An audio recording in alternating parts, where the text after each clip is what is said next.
Ever been lying awake at night listening to the sounds of your house moan and groan as it sets, when suddenly you get that spine-chilling feeling that you are being watched, and you don't know where from? Well, according to urban legend, there may actually be someone watching you, and they may be watching you from within the walls. As the urban legend goes, a family had purchased a large older home that is in a more secluded location. After a few weeks of living in the home, they begin to notice that objects are constantly getting lost, and at night they hear strange noises. At first, the family blames it on the house, thinking that they keep misplacing things and the noises are just the sounds of a house settling in for the night. Even as their paranoia grows, neighbors and friends reassure them that it is all in their heads. Until one day, after weeks of no contact, a neighbor comes to check up on them, only to find that the whole family has been brutally murdered. After an investigation begins, the police learn that the house had a secret crawl space in the walls, which is where the intruder lived while he stalked them. He drilled small holes in each wall so he could watch and study their every move before he struck. The murderer was never found. This urban legend is later unintentionally mirrored by real-life events. After the death of his wife, a man and his two daughters decide they need a change of scenery, so they uproot their lives and move to a small farming town. A few weeks after they moved in, the oldest daughter meets a young boy of similar age, who asks to take her on a date, which she obliges. However, the date quickly becomes sour after the boy reveals his true colors and starts to act very aggressive toward the daughter. After the date ends, the daughter vows never to see that boy again, or at least she thought so. The boy, however, had other plans. Soon the daughter began to feel as though they were being haunted. Constant banging and scratching noises throughout the night, lights constantly flickering, and many of their personal belongings started to go missing. The girls begged and pleaded with their father every day not to leave them alone when he went to work. He strongly believed that this was the girls' odd way of dealing with the loss of their mother. Eventually, they became so fearful of the house that when their father left for work, they too would leave the house, not returning until he did. This continued until the day the daughter found a boy hiding in her closet, wearing her dead mother's wedding gown and wielding a hatchet. Luckily, she and the rest of the family were able to escape before he managed to do any physical harm to them. But when the cops arrived, they found no evidence of the boy ever being in the house. That is, until an officer looked in the basement and noticed that one of the washing machines was slightly askew. He called for backup to help move the machine, which is where the boy was found hiding. Turns out that the boy had snuck in through an open window one night and dug himself a secret cubbyhole behind the washing machine. He used the hole to store the daughter's personal possessions, as well as many knives and other deadly weapons. DNA evidence later revealed that the boy is wanted for the murder of a different family from down the block. Every child forces their parents to check the closet and under the bed for him, for they fear that the boogeyman will come and kidnap them in the midst of the night. Of course, most parents tell their children that the boogeyman doesn't exist, but little do they know, he was once quite real. Meet Albert Fish, also known as the original boogeyman. Mr. Fish was a serial child rapist and cannibal who terrorized New York in the early 1900s. Although Albert was only convicted of killing 3 victims, it is believed that he may have murdered up to 100 people. Albert showed no remorse for his actions, and often boasted about his kill count, acting as though it was some kind of sick achievement. What makes Albert Fish so terrifying is that out of all of his known victims, not one of them had reached their teen years yet. Where he kidnapped his victims didn't matter, ranging from kidnapping an unattended child off a busy street to entering a home at night and abducting the child in its sleep. Once he had a child, he would abuse them until he caused their death, after which he would remove their flesh to cook and eat. He even claimed he had a child in every state. Albert Fish was the embodiment of every child and parent's worst nightmare. He truly was the boogeyman. This urban legend mostly lives on as a bad plot device in many cheesy horror movies. A young girl alone in a large house starts receiving weird and creepy calls and texts. When she calls 911, they tell her that the call came from within the house. However cheesy this may sound, it became a frightening reality for one 16-year-old. In July of 2014, late at night while house-sitting alone, the young girl started receiving numerous texts from a fellow high school student, Kyle Ravenscroft, who claimed he could see her. and that he was watching her through the windows of her house. In true fashion to slasher film traditions, the young girl didn't call the police, as she believed the texts were nothing more than a bad prank. Later, as she was heading for bed, she received one final text that simply read, "I am in your house," which of course she still chalked up to being part of the prank. That was until she went to her bedroom and noticed that the shoes in her closet had been disturbed. That's when she began to realize those texts may have had some truth in them. Sure enough, when the teen searched her room, she found Kyle Ravenscroft hiding in the most likely of places, under her bed. Luckily, the girl escaped unharmed, but for the rest of her life, she'll be checking under her bed.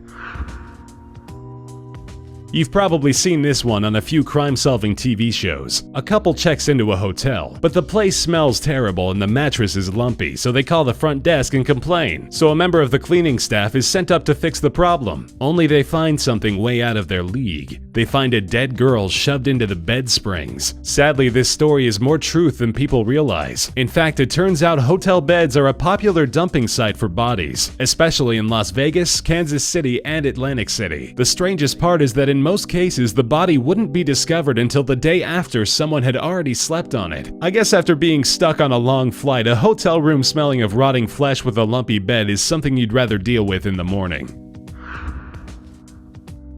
According to legend, there was once a young girl who had a deadly illness that caused her to slip into a deep coma. The local doctor that examined her was more than incompetent and informed the family that their daughter had passed. The family arranged for a funeral and had her buried in a nice local graveyard. The family lived close enough to the graveyard that at night the mother could swear she would hear the screams of her daughter begging to be let out. Of course, no one believed her. Days later, the mother convinced the family to exhume the body, only for them to all discover the scratch marks inside the coffin, and that the girl's fingers were all bloody from her trying to claw her way out. This story isn't as far-fetched as you'd like to believe. Premature burials in the late 19th centuries were not only happening, but they were happening at an alarming rate. So much so that safety coffins were invented. These coffins were just like ordinary coffins, but they were outfitted with a bell and string so that anyone who was mispronounced as dead could ring the bell to alert others of their misfortune. Back then, no one knew how to tell if someone was truly dead or in a deep sleep. Their only solution was to scream "wake up" in the faces of the recently deceased, which when you're in a coma does not do you any good. William Tebb attempted to catalog all the instances of a premature burial in a single day and found that the number could be as high as 218 cases. He even found cases of when doctors would begin autopsies and embalmings on the not quite dead yet bodies. So when you go to write your will, request that you be buried with your cell phone. You know, just in case. For some, being buried alive just isn't enough to keep them down. There have been countless stories and legends about a woman who literally digs her way out of a grave to seek revenge on the man who attempted to murder her. It's even the plot of the Quentin Tarantino movie Kill Bill. These stories, however, became a self-fulfilling prophecy when a man attempted to kill his girlfriend of 6 years. He tased her until she lost consciousness, taped her hands and feet together, put her in an old TV box, and buried her in the forest off the highway. The woman, however, was not down for the count. She used her engagement ring to cut through the tape and free her limbs, so that she could dig out of her unofficial grave. Since the grave was so freshly dug, the soil was loose and made it easy for her to escape. While bloodied and beaten, she then hitched a ride to the police station to report her soon-to-be ex-fiancé's murder attempt. After his arrest, the police learned that his motive for the attempted manslaughter was that he needed money, and this somehow seemed to be a good idea at the time. Ever tried to stick your hand between the closing doors of an elevator at the last minute, only to have the sudden gut reaction that maybe, just maybe, you might not be getting that hand back? Then luckily, you were able to experience a wave of relief as the doors opened back up again. Well, that fear became a horrific reality for Dr. Hitoshi Nikiado. In August of 2003, the doctor attempted to enter a hospital elevator, but was too slow as his torso got caught by the elevator doors. Instead of immediately opening up like they were supposed to, the doors acted as a vice grip and held Nikiado in place as the elevator slowly began to descend. It sliced his head off at mouth level, leaving his body on one floor and the top half of his head in the elevator with a traumatized, blood-soaked nurse. All this mess was caused by a single faulty wire in the elevator. Maybe next time take the stairs. It's better for your health.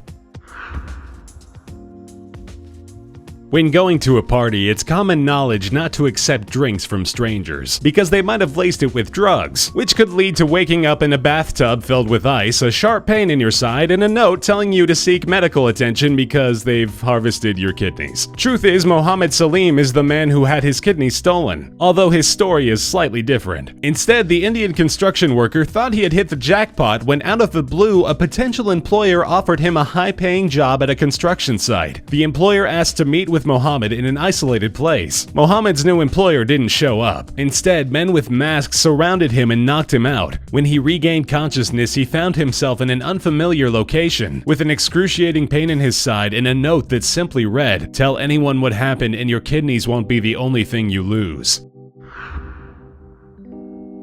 Imagine you are slumbering your way to the bathroom in the middle of the night, still half asleep, only to be jolted awake by the startling realization that the toilet is already occupied by a rat. But this story just seems like nothing more than a far-fetched tale a mother would tell her son to make sure he keeps the lid down, right? Wrong. Rats are extremely flexible, so they can easily navigate their way through plumbing pipes. And since most pipes only hold water in the traps, the rats wouldn't even have to worry about holding their breath for long. This is actually a somewhat common problem among larger cities with rat problems, like New York or London. Rats have even been found on top floors of high-rise hotels and apartment buildings.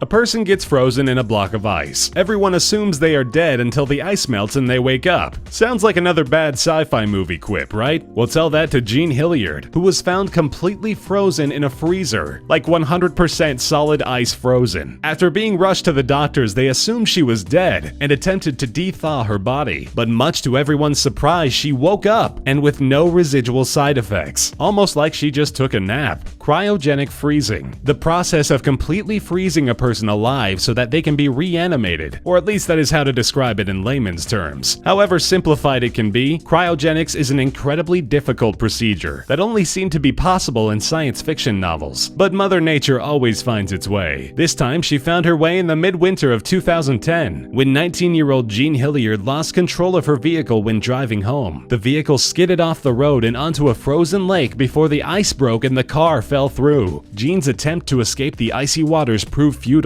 When her body was later found, it was completely submerged in the ice. Her body temperature was well below 0 degrees, and she was frozen solid. Even after being rushed to the hospital, doctors assumed she was long dead and only attempted to de-thaw her body, so the family could safely transport the remains to a crematorium. But much to everyone's surprise, Jean woke up. The baffled doctors performed numerous tests on her, but after a little over a month, Jean was released, since she displayed virtually no sign that she had ever been in any danger at all. To this day, the only logical explanation is that she was truly sleeping with the fishes.